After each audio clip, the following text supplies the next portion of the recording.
Good morning, I'm Tori Hughes in the Q102 News Center. 2 fatalities and 2 injuries are results of a Bartow County shooting spree Tuesday afternoon.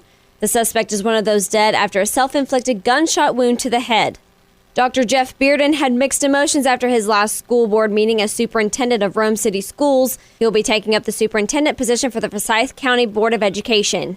Rome City Schools are predicting the opening of the Anna K. Davey Elementary School will not be until fall 2015. Dr. Jeff Bearden says the merge with Southeast Elementary School is behind schedule.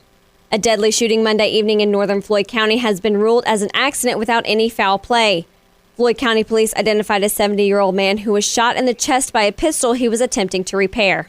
Southeast Elementary School has been named an alert school by the Georgia Department of Education, but it is now headed in the right direction. The school will be getting some additional help by partnering with student teachers from Berry College and Georgia Highlands College. More news online at WRGA-Rome.com. I'm Tori Hughes in the Q102 News Center. The Restoration Lindale organization is dedicated to revitalizing the Lindale community by promoting cleanliness and trying to keep old traditions alive. Restoration Lindale President Tim Reynolds held a meeting Thursday evening for the residents of Lindale who voiced concerns about vandalism and other crimes to deputies of the Floyd County Police and Sheriff's Office. Reynolds says the response was very positive. We take it can't be fixed overnight. Rome wasn't built in a day. It's not going to be cleaned up overnight, but it's great that people have these concerns. Now the county knows where we're at, the situations, so they can check us out a little more. Residents who have witnessed crime in the community, like drug deals, were advised by Inspector Chris Fincher of the Floyd County Police to call a crime line or simply 911, even if it doesn't seem like an emergency. With close to 50 Lindale residents and supporters at the meeting, Reynolds believes there is power in numbers, even though things may not resolve right away. One person is scared to speak, but when you got everybody with you, you can all voice your concerns together, and I think that's the positive of this whole thing. I'm Tori Hughes reporting.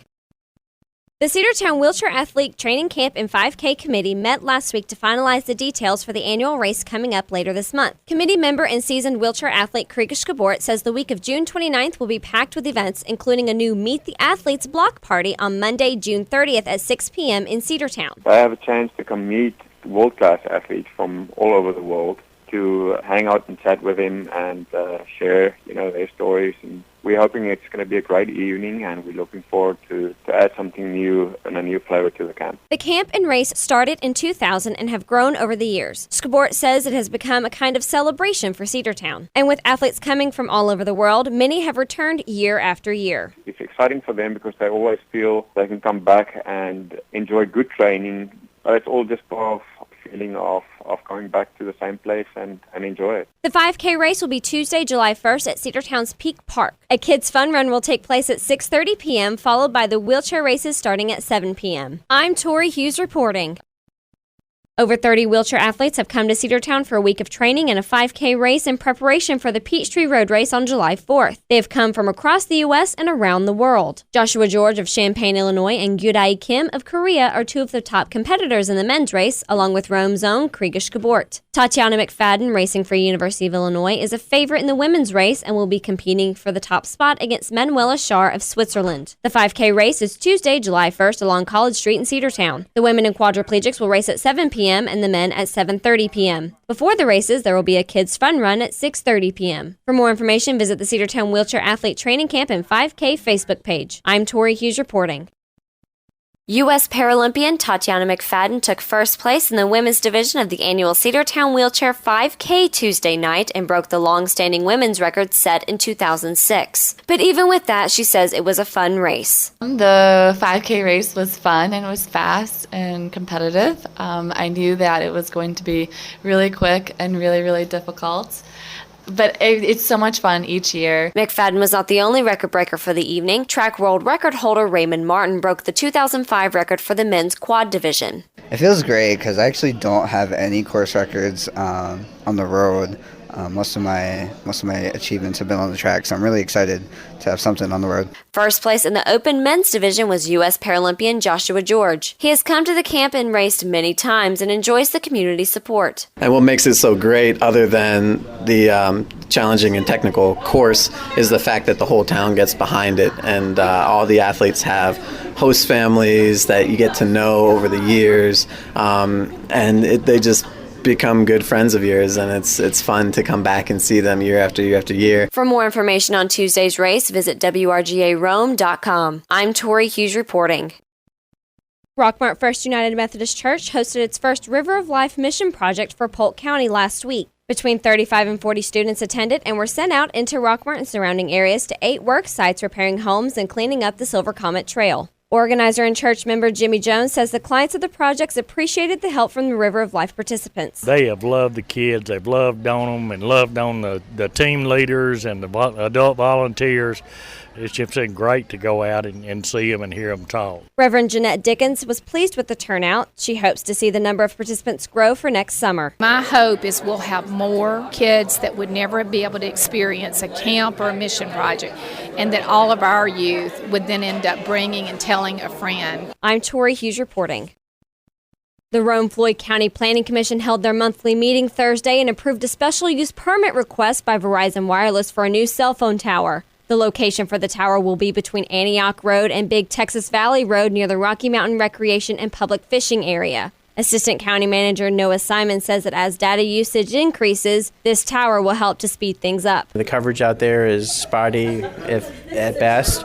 So folks who live or are out there in that area, because it's next to the lake, so there are a lot of folks who go out there for recreation, will benefit from having that added tower. Also discussed at the meeting was a rezoning request for the new building for Coosa High School. The request was approved and will go before the Floyd County Board of Commissioners along with the special use permit for the cell phone tower. I'm Tori Hughes reporting. Transit Director Kathy Sheely discussed at Wednesday's Public Works meeting that about 125 additional Rome City students have started using the buses. Sheely says the majority of the students are in the West Rome area. We're working on possibly adding additional buses, possibly 1 in the AM and maybe 2 in the PM to try to help with the situation. She says this will hopefully be implemented within the next 2 to 3 weeks, depending on the hiring of more bus drivers. I'm Tori Hughes reporting. 2 Rome men are facing multiple charges in Cherokee County, Alabama, following a chase on Sunday. According to Cherokee County Sheriff Jeff Shaver, it all began with a routine traffic stop in the Forney community around 5 p.m. After suspecting drugs may have been in the vehicle, the canine unit was called in. The driver gunned the gas, striking one of the officers and knocking him to the ground. Deputy Michael Green then fired several shots, striking the side of the fleeing vehicle. The chase ensued onto Highway 411, where one of the men began dumping the contents of a plastic container out of his window. The car finally stopped near the Georgia state line and both men were arrested. Authorities recovered approximately 1 pound of what appeared to be methamphetamine from the roadway. $30,000 in cash was also found in the vehicle. 37-year-old Thomas Watson Smith and 40-year-old Joseph Daniel Kennemer are charged with drug trafficking. Smith is also charged with second-degree assault, resisting arrest, and attempting to elude officers. Kennemer is facing an additional charge of tampering with evidence.